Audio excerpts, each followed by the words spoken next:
And as always, we're going to be looking for accurate context, good risk management, and always exercising good patience.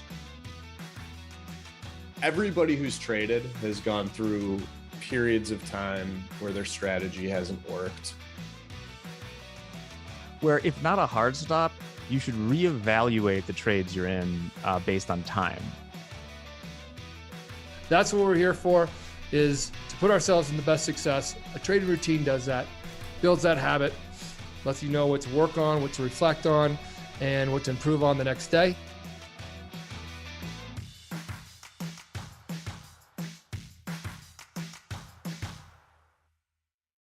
Hello, everybody. Welcome to Coach's Playbook for Tuesday, Valentine's Day. What's up, guys and ladies? It is February 14th, Coach's Playbook. Today, we're talking about the worst trades we ever made or worst trading days we've ever had and what we learned from it. But first, Dan, Mick is out, but I understand you have still looked through the screens and found a trader shout out. I have actually a pretty great one.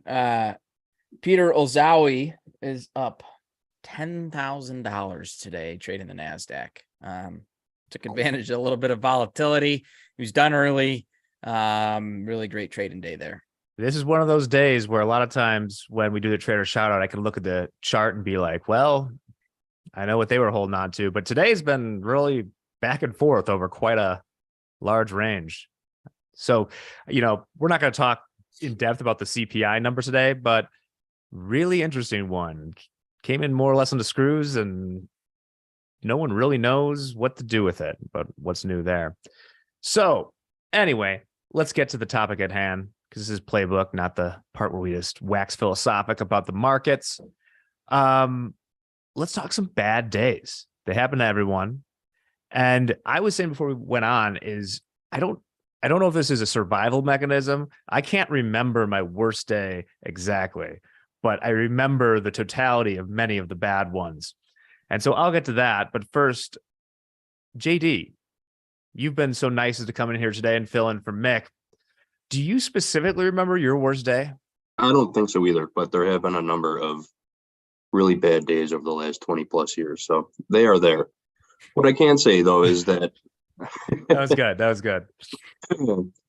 One of the major things I've noticed is that things will go from bad to worse a lot faster than they go from good to great.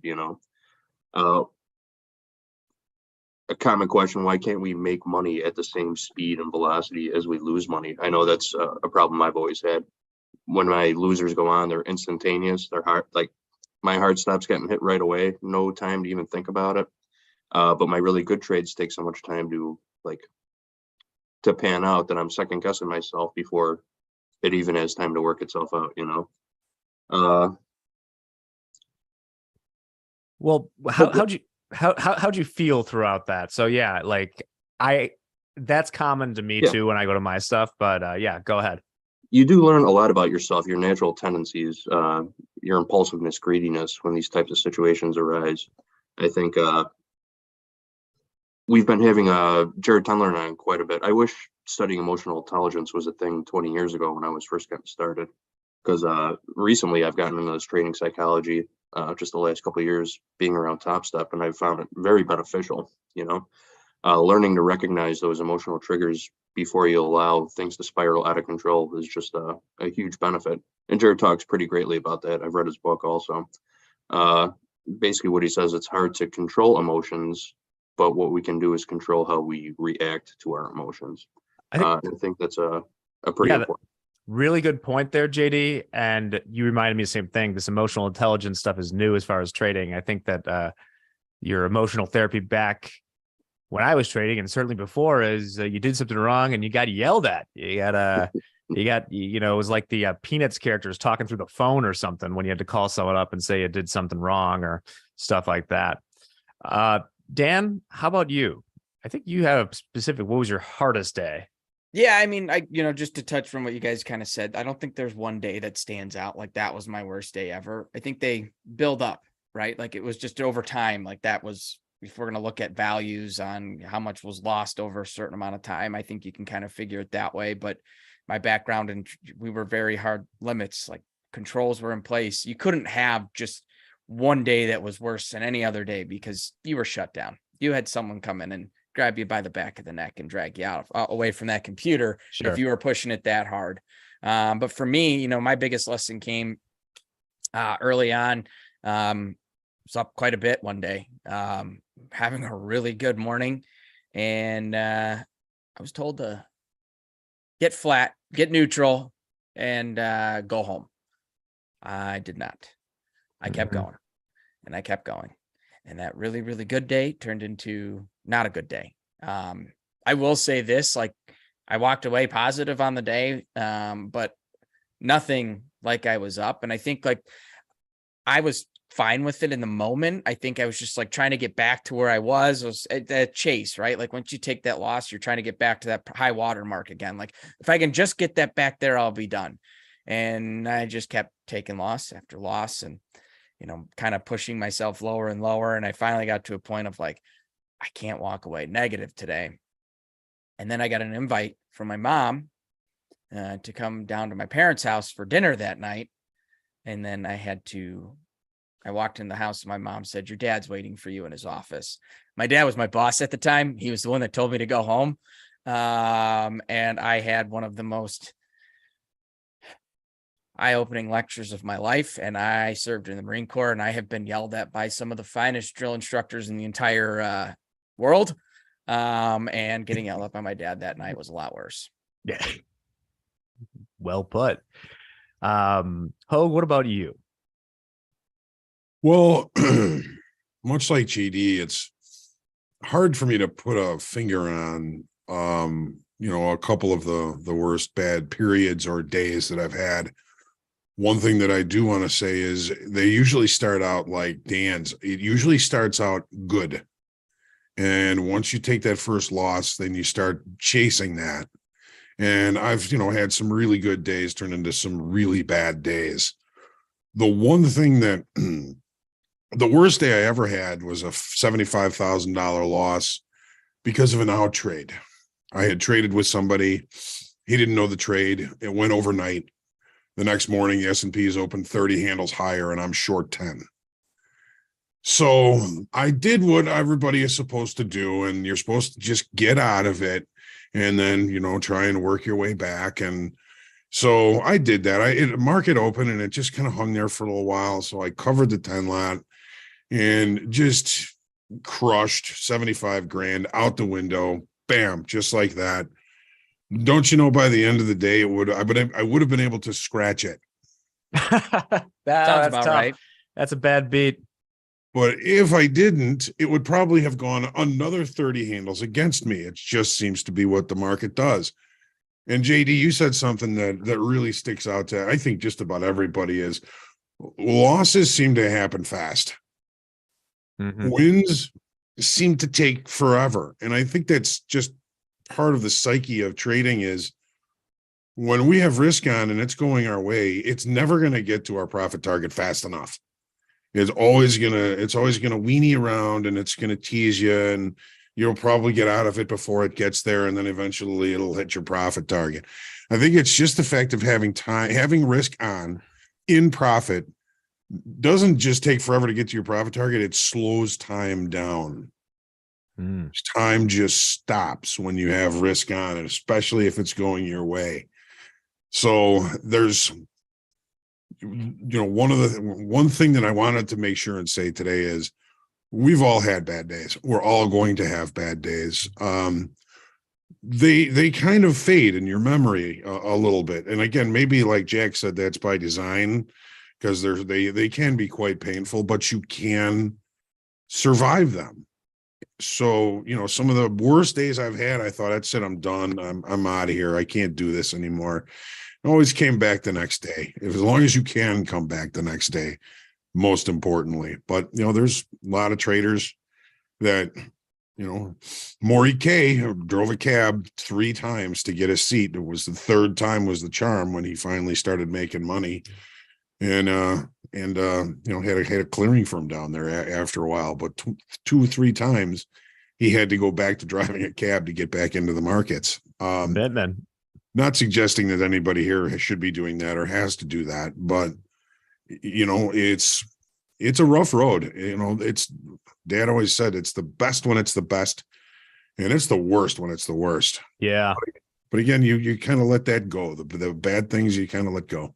Well, I will tell my tales of woe, but as I do so, I'm going to point out a few observations from what we've talked about so far, the kind of show, I think, good trading practices.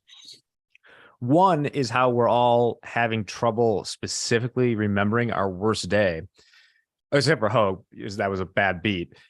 I think that part of that is due to the nature of trading professionally, is that you have enforced risk rules.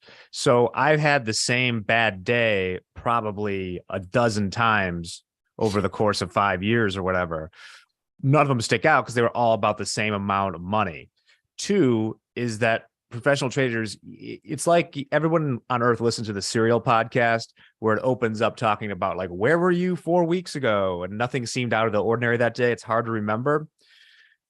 The days where you get blown out as a professional trader seem pretty normal to everyone else. There's nothing exceptional about the day, because if something crazy happened, you'd have to be, I don't want to classify someone as a moron, but you kind of got to be a moron to get like, oh, my worst day, I just got blown out because I was trying to fade the move on, I don't know, like some crazy thing that happened, right?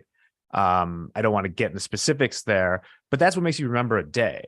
Most of my dozen or so blowouts, maybe more, maybe a little bit less, were just normal days where we were fading by nature, and I would just be stubborn. I'd be on that hopium. And I think what you've all gotten at, especially when you're faded like we were and adding size, quite literally that loss accumulates faster than the winners do.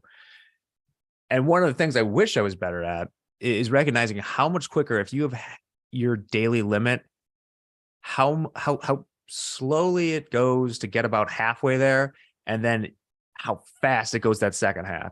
And that second half is still a lot of money. And you got to treat all money the same in that respect. You can't, my most negative sort of thing I would do on terrible days like that is be lazy or just being stubborn, getting out at the end and, you know, losing another $5,000 or something just because I wouldn't get out. And that's still $5,000, man. That's real money. But in the time when you're already down many times that, it's like, oh, okay, whatever, we'll hold out a little bit longer. I know some of the most painful ones for me is that we had night guys trading for us, and you knew it was really bad. You know, you could see how things were deteriorating. You get a phone call. So you'd put a position on that you had on. It was always a position you already had on that blew you out. You get a call on the open. It's not better. You get a call at like 9 p.m. being like, this is pretty hairy. Then you get a call at midnight. Like, what do you want me to do? Do you want to come down here? And then you had to jump in a cab and go down there. And then about European Open is when you got blown out, and it's not fun. And it takes, if you can deal with that sort of stuff, that is superhuman management of emotions, but it's something to aspire to. Dan, go ahead. I was just going to add too, Jack, in those situations, right? I think it's a little different in that case when you're that full on professional working for a firm, like this is part of your job. But to our retail traders out there that are listening to this type of stuff, like, you know, if those are things you're not going to be able to handle, and those are areas that you really struggle, you gotta, you know, go with what JD talked about, a little bit of emotional intelligence. Understand that this is also still a business, even on the retail side of things. You know, it's not, your goal is not to change your life overnight or change your life in one trade or even in 1 week. That's never going to happen, good or bad change. You don't want that to allow, you don't want to allow that to happen. So it's, you know, setting those hard limits, telling yourself where you're out, no matter what. Like those are the things you really need to think through on how you're going to develop as a trader. If those emotions are getting in and you're struggling with that midnight trade that you've got on, well, maybe it's, you know, retail traders, you don't have to be in a trade at midnight.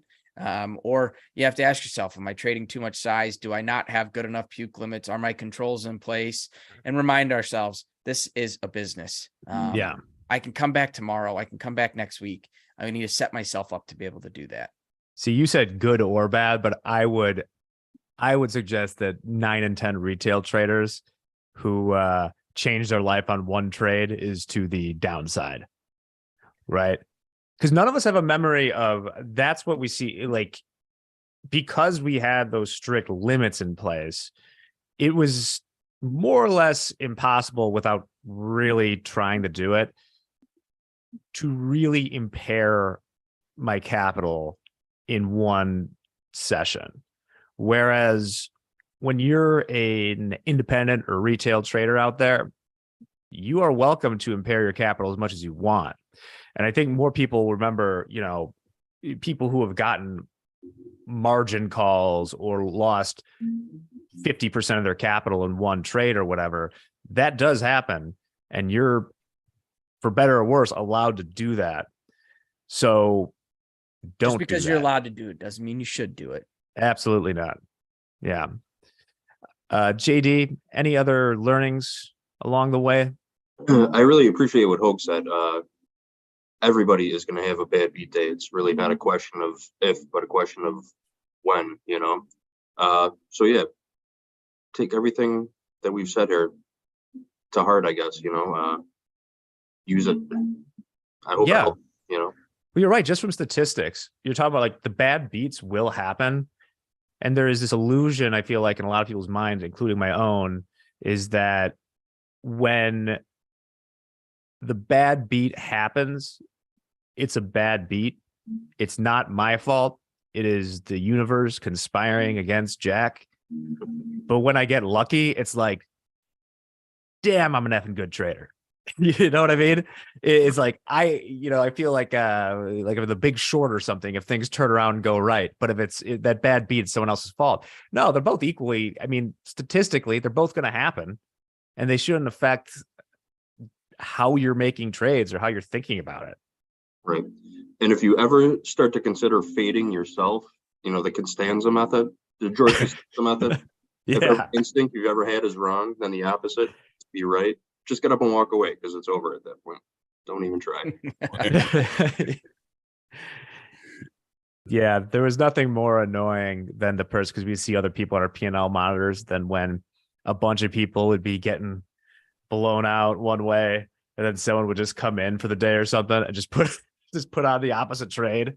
Like, essentially, you got to watch this person try and profit off your blowout. But that was usually the right decision, because everyone else is stuck in there just watching things grind against them, especially when things are grinding. How often will you hold a losing position that's grinding against you versus hold a winning position that's grinding in your favor?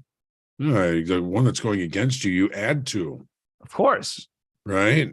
No, we used to stand next to guys who were doing that in the pit, because when they blew out, when they puked those positions, we knew those were great opportunities. The market's going to change then. Yeah.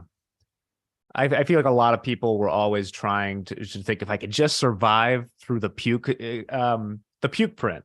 There's always, you can see when people are really puking when you get that puke print. And if you could just survive it, I can get it on the other side. It's like, well, you're still going to take more heat. Just get out of the friggin' position now and wait for the puke print. I wish I had that knowledge then. Dan? That's a bit of a Costanza trade there, though. Yeah, a bit. One thing just to add to this, remember, this is trading. It's inevitable. We're going to have losses. We're going to lose. We're going to have big down days. We're going to get our butts kicked. It's going to happen. It's inevitable. You have to get into trading knowing that's going to be the case. But don't let that same mistake happen over and over again. What's the definition of insanity? Doing the same thing over and over again, expecting different results. No, learn from these. I think every trader out there has always said it.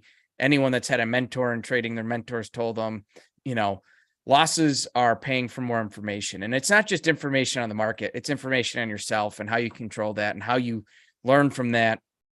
Jack, I could even go ahead and quote Rocky again, like I did last week in the podcast, but I'm not going to. But you got to continue to learn, and these lessons that you learn, take them to heart. You know, we don't all remember our biggest down days technically, but I can tell you, we all remember our most painful days. I can personally remember mine because that one hit me to the core, and I still ended up positive on the day. And I have learned how to stop myself when I go up and it starts to come back, because I remember how shitty that felt. Yeah. Good points there. Well, Dan, you started with a quote there, but do you have another quote for us today? I do. Oh. From Albert Einstein. Heard of him? Have you? Yeah. He's on the commercials. He's a Lake Geneva guy. So my hometown in Wisconsin, Lake Geneva. He's been there. He's famous there. At Yerkes Observatory. Google it if you want. But a quote from him: "A person who never made a mistake never tried anything new." That's a good That was point. pretty good. Yeah, because those mistakes will always come, and you're going to. We say blowout. That means different things to different people. Doesn't mean you necessarily lose an account, but you're going to have limit down days for yourself. It's going to happen. Focus on what you can do better next time. That's all for the coach's playbook this week. Hogue, you want to send us out with some words of wisdom? Sure. If it hasn't happened yet, it's going to. At some point, you're going to hit a down draw, and you're going to really severely doubt yourself and any abilities you have in trading. But it happens to all of us: professional traders, retail traders, traders that eat green eggs and ham. It happens. You just have to learn to pick yourself up, dust yourself off, and start over again. Every day you start from zero, whether that day was a positive 2,000 or whether you hit your loss limit the previous day. Every day starts from zero. You can do this. More people, I think, can do it if they just let themselves. So let's let ourselves do this. Trade well, everyone.